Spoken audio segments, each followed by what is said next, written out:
19세기 말 과학은 빠르게 발전하고 있었다. 과학자들은 세균이라는 미생물이 질병을 일으킨다는 사실을 알게 되었고, 눈으로 보이지 않는 작은 존재들이 우리에게 영향을 미친다는 것도 이해하기 시작했다. 그런데 과학자들은 곧 세균으로는 설명되지 않는 정체불명의 현상을 목격하기 시작한다. 1892년 러시아의 식물학자 드미트리 이바노프스키, 그는 담배 모자이크 병에 대해 연구하고 있었다. 미확인 세균이 원인일 거라 생각한 이바노프스키는 병에 걸린 식물의 잎을 갈아 즙을 만들고 세균까지 걸러낼 수 있는 촘촘한 필터에 통과시켰다. 그리고는 그 즙을 건강한 식물에 뿌렸다. 그의 예상대로라면 식물은 건강할 것이고 이제 필터에 남은 세균을 찾기만 하면 되는 일이었다. 하지만 그의 예상과는 달리 그 식물은 똑같은 병에 걸리고 말았다. 화들짝 놀란 이바노프스키는 다시 현미경을 이용해 필터로 걸러낸 즙을 들여다보았다. 아무리 봐도 거기엔 아무것도 보이지 않았다. 하지만 그는 확신할 수밖에 없었다. 여기에 이 액체에 분명 무언가 보이지 않는 것이 존재하고 있다고. 그로부터 6년 후 네덜란드의 과학자 마르티누스 베이에링크는 세균보다 작아 보이지 않는 이 미지의 존재를 라틴어로 독을 뜻하는 단어 바이러스라 부르기 시작했다.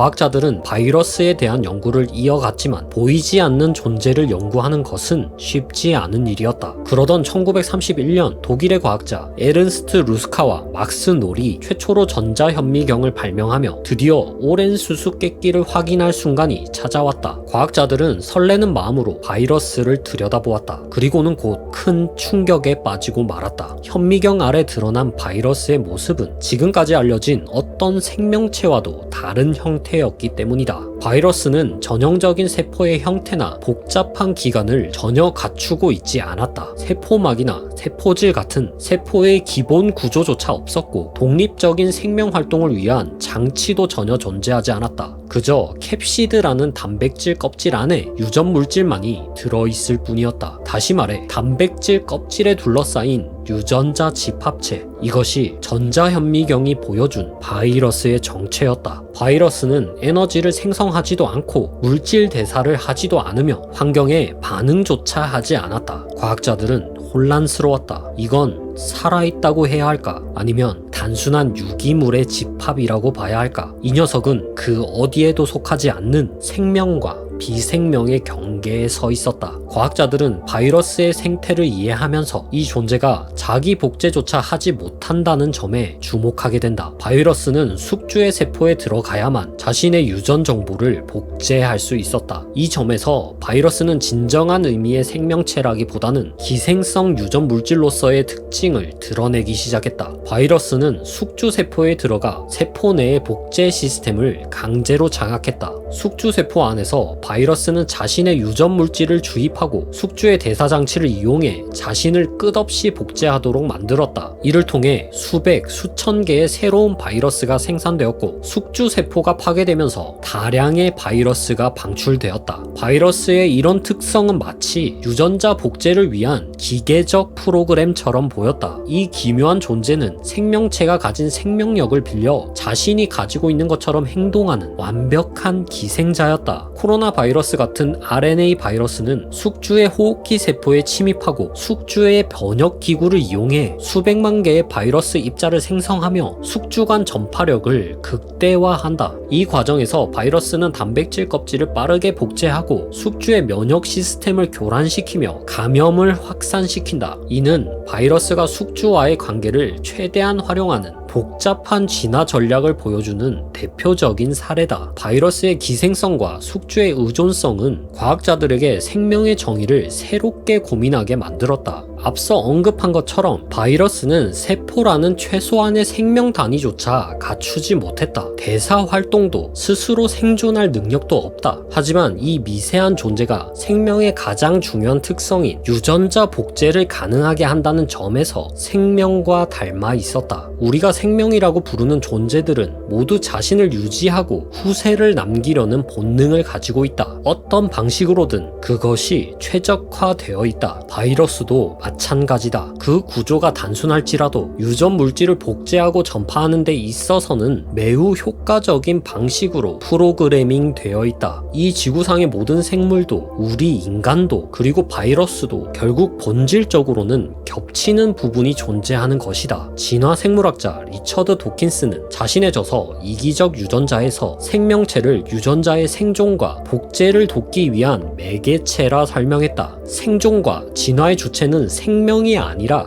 유전자 그 자체라는 것이다. 생명체는 그저 유전자의 생존을 돕는 생존 기계에 불과하다는 말이다. 이런 관점에서 보면 바이러스가 가진 이 캡시드라는 단백질 껍질과 의식, 감정, 욕구를 가진 우리의 육체는 사실 같은 역할을 하고 있는 것이다. 왜냐하면 그런 것들이 인간의 유전자를 남기는데 유리했기 때문에. 그렇다면 이 모든 것들은 왜 존재하는가? 우리는 왜 존재하고 있는가? 어쩌면 우리는 왜 존재하는가? 라는 질문 자체도 유전자의 생존을 돕기 위한 진화적 전략의 일환일지도 모른다. 생명이라는 끝없는 순환 속에서 의식을 가지게 된 인간은 스스로의 존재 의미와 목적을 찾아야만 했을 것이다. 살아가기 위해서, 생존하기 위해서. 비록 그것이 그저 진화의 부산물일지라도.